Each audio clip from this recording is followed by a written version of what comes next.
தந்தையும் 3 மகன்களும் புதையல் பற்றிய உண்மையும். ஒரு கிராமத்தில் ஒரு முதியவர் இருந்தார். அவருக்கு சுமார் 35 வயதுடைய 3 மகன்கள் இருந்தனர். அந்த முதியவர் ஒரு பள்ளியில் பியூனாக வேலை பார்த்து வந்தார். அவருக்கு சொந்தமாக சில விவசாய நிலங்கள் இருந்தன. ஆனால் அவர் அந்த நிலத்தில் எந்த பண்ணை தொழிலும் செய்யவில்லை. மாறாக அவர் தன் மகன்களை விவசாயம் செய்யுமாறு கேட்டார். ஆனால் மகன்கள் மூவரும் அதை செய்ய மறுத்துவிட்டனர். அதன் பிறகு அந்த முதியவருக்கு ஒரு யோசனை தோன்றியது. அடுத்த நாள் அந்த முதியவர் தனது 3 மகன்களையும் அழைத்தார். அவர்களிடம், நமக்கு ஆற்றுக்கு அருகில் ஒரு நிலம் இருக்கிறதல்லவா? அந்த நிலத்தில் ஒரு பெரிய புதையல் இருக்கிறது.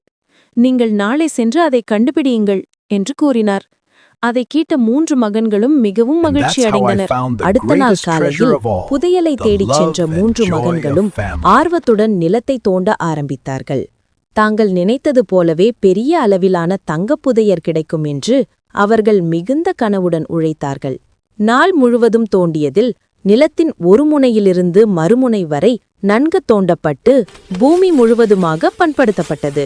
ஆனால் அங்கு எந்த புதையலும் கிடைக்கவில்லை. அவர்கள் அதிர்ச்சியுடன் களைத்து போய் தந்தையிடம் திரும்பி வந்தார்கள். மூத்த மகன், அப்பா, நீங்கள் சொன்னது போல நிலம் முழுவதையும் தோண்டி பார்த்து விட்டோம். எங்குமே எந்த புதையலும் இல்லை.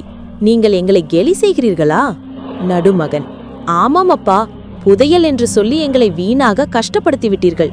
இனிமேல் உங்களது வேலைகளை செய்ய மாட்டோம். இளைய மகன், நாங்கள் இப்போது மிகவும் கோபமாகவும் ஏமாற்றத்துடனும் இருக்கிறோம். நீங்கள் பொய் சொல்லிவிட்டீர்கள். முதியவர் சிரித்தபடியே அவர்களிடம் அமைதியாக பேசினார். என் அன்பு மகன்களே, நான் பொய் சொல்லவில்லை. நாம் செய்ய வேண்டியதை செய்துவிட்டோம். இப்போது நிலம் முழுவதுமாக தயாராக இருக்கிறது. அடுத்து நீங்கள் செய்ய வேண்டியது அந்த தயாரான நிலத்தில் விதைகளை விதைக்க வேண்டும். அதை செய்தால் போதும், புதையல் தாமாக கிடைக்கும். தந்தையின் வார்த்தைகள் முதலில் அவர்களுக்கு புரியவில்லை. ஆனால் வீணாக போன உழைப்புக்கு பயன் இருக்கட்டும் என்று நினைத்த மூவரும் அடுத்த சில நாட்களிலேயே நிலத்தில் விதைகளை விதைத்து மழை மற்றும் நீர்ப்பாசன வசதிகளை செய்து விவசாய வேலைகளை செய்ய ஆரம்பித்தார்கள். சில மாதங்கள் கழித்து வயல் முழுவதும் தங்க நிறத்தில் விளைந்துள்ள பயிர்களை கண்ட மகன்களுக்கு தந்தையின் வார்த்தைகளின் உண்மை புரிந்தது. அப்போதுதான் அவர்கள் உணர்ந்தார்கள், நிலத்தில் அவர்கள் கண்ட உண்மையான புதையல் அந்த பயிர்கள்தான் என்று. முதியவர் தன் மகன்களை பார்த்து புன்னகைத்தார்.